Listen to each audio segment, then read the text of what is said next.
যেসব প্রার্থী দুর্নীতিপরায়ণ, টেন্ডারবাজ ও মামলাবাজদের বিরুদ্ধে দাঁড়িয়েছেন তাদের ভোট দেওয়ার আহ্বান জানিয়েছেন এনসিপির দক্ষিণাঞ্চলের মুখ্য সংগঠক ও কুমিল্লা ৪ আসনে ১১ দলীয় জোটের প্রার্থী হাসনাত আব্দুল্লাহ। ইনসাফের জন্য, দুর্নীতি ও ভারতীয় আধিপত্যবাদের বিরুদ্ধে অবস্থানের জন্য এবার সবাই ভোট দেবে। ভোটারদের কেন্দ্র পাহারা দেওয়ার আহ্বান জানান তিনি। সেই সাথে কেউ কেন্দ্র দখল করতে গেলে তাদেরকে প্রতিহতের পরামর্শ দিয়েছেন হাসনাত আব্দুল্লাহ। আগ্রাসন বিরোধী পদযাত্রার অংশ হিসেবে কুমিল্লার দেবিদ্বারে বিরাল্লা এলাকায় উঠান বৈঠকে তিনি কথা বলেন। সকালে দেবিদ্বারের জাফরগঞ্জ ইউনিয়নের বিভিন্ন এলাকায় ভোটারদের সাথে কুশল বিনিময় করেন হাসনাত আব্দুল্লাহ। ওসমান হাদি হত্যার বিচারের দাবিতে রাজধানীতে মার্চ ফর ইনসাফ কর্মসূচি পালন করছে ইনকিলাব মঞ্চ। শাহবাগ, মোহাম্মদপুর, মিরপুর, উত্তরা হয়ে আবারও শাহবাগে যাবে তারা। এ বিষয়ে জানাতে উত্তরা থেকে আমাদের সাথে যুক্ত হচ্ছেন সহকর্মী সানি আহমেদ।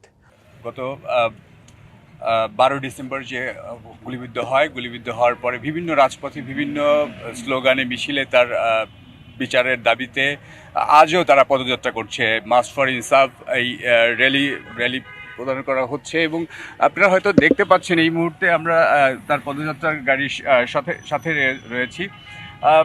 আমি যদি জানাই যে তারা এই 4টি দাবির জন্য এই আজকে পদযাত্রাটা করছে মার্চ ফর ইনসাফ। ওসমান হাদির হত্যাকাণ্ডের বিচার সহ 4 দফা দাবির লক্ষ্যে রাজধানীর শাহবাগ থেকে পদযাত্রা মার্চ ফর ইনসাফ শুরু করেছে ইনকিলাব মঞ্চ। ইনকিলাব মঞ্চের যে 4টি দাবি উত্থাপন করছেন তারা বিভিন্ন স্লোগানে, বিভিন্ন বক্তৃতার মধ্যে বলছেন হাদি হত্যার সঙ্গে জড়িত খুনি, পরিকল্পনাকারী ও সহযোগীদের আগামী 24 দিনের মধ্যে বিচার সম্পন্ন করা। দ্বিতীয়, বাংলাদেশের অবস্থানরত সব ভারতীয়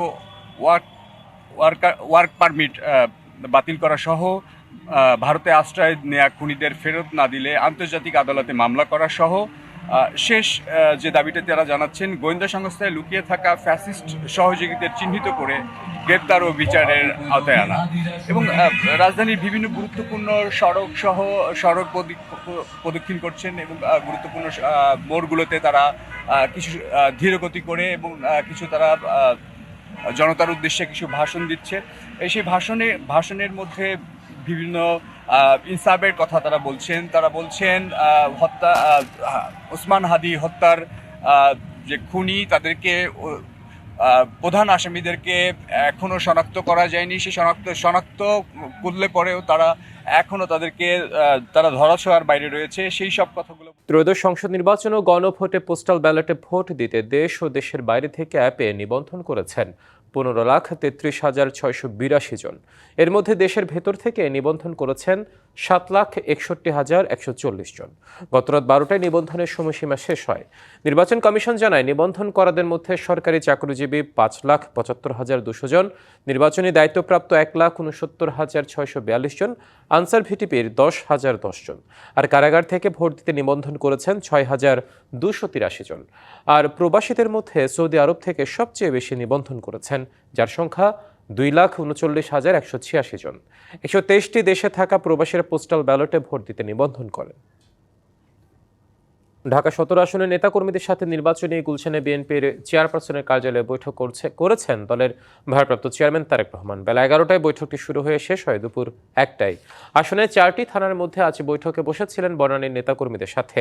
সভায় দলের মহাসচিব মির্জা ফখরুল ইসলাম আলমগীর ও ছাত্র দলের সাধারণ সম্পাদক নাসির উদ্দিন সহ থানা পর্যায়ের গুরুত্বপূর্ণ নেতারা উপস্থিত ছিলেন। বৈঠক শেষে নাসির জানান, নির্বাচন নিয়ে এটি ছিল ধারাবাহিক বৈঠকেরই অংশ। তারেক রহমান ভোটারদের কি সমস্যা আছে তা চিহ্নিত করে সে বিষয়ে অঙ্গীকার দেওয়ার কথা জানান। এছাড়া বিকেলেও তারেক রহমানের সাথে আরেকটি নির্বাচনী বৈঠক রয়েছে বলেও জানান তিনি। আমরা আশাবাদী যে দলের ভারপ্রাপ্ত চেয়ারম্যান যেহেতু এখান থেকে ইলেকশন করছেন এবং আমরা বিপুল ব্যবধানে ইনশাআল্লাহ ধানের শীষের প্রার্থী হিসাবে জনাব তারেক রহমান এখানে বিপুল ব্যবধানে জয়ী হবেন বলে আমরা অত্যন্ত আশাবাদী। ইনশাআল্লাহ তিনি ভোটারদের প্রতি আহ্বান জানিয়েছেন যে দলের প্রার্থী হিসাবে ধানের শীষের পক্ষে এবং ধানের শীষের উপর ভরসা রাখার জন্য।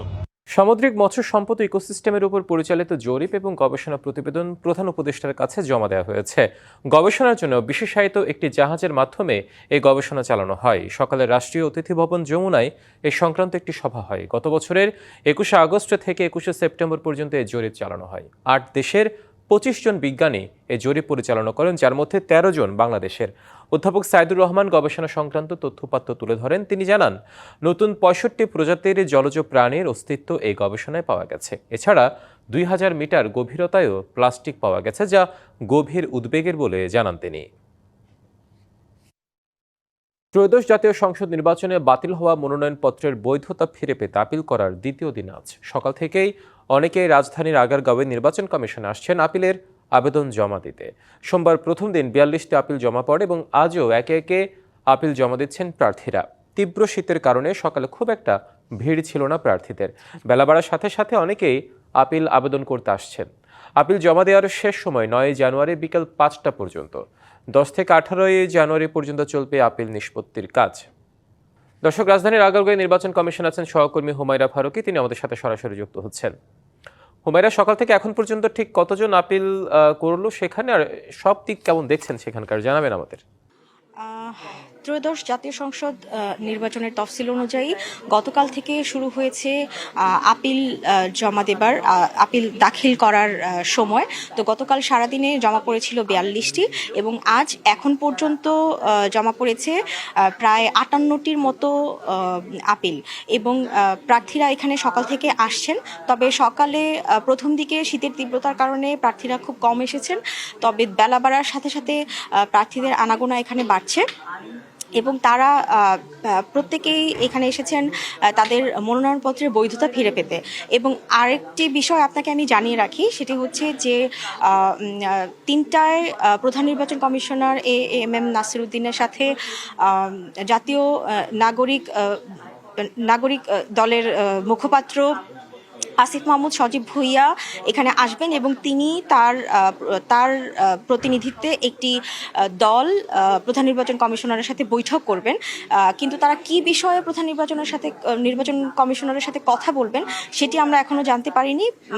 বৈঠক শেষ হলে তারা যখন ব্রিফিং করবেন তখন নিশ্চয়ই আমরা জানতে পারবো যে তারা ঠিক কী বিষয়ে আলোচনা করেছেন। তবে আমরা যেটি প্রাথমিকভাবে বুঝতে পারি সেটি হচ্ছে নির্বাচনকে সামনে রেখে এখন তাদের কোনো প্রার্থীরা তাদের বাধার সম্মুখীন হচ্ছে কিনা,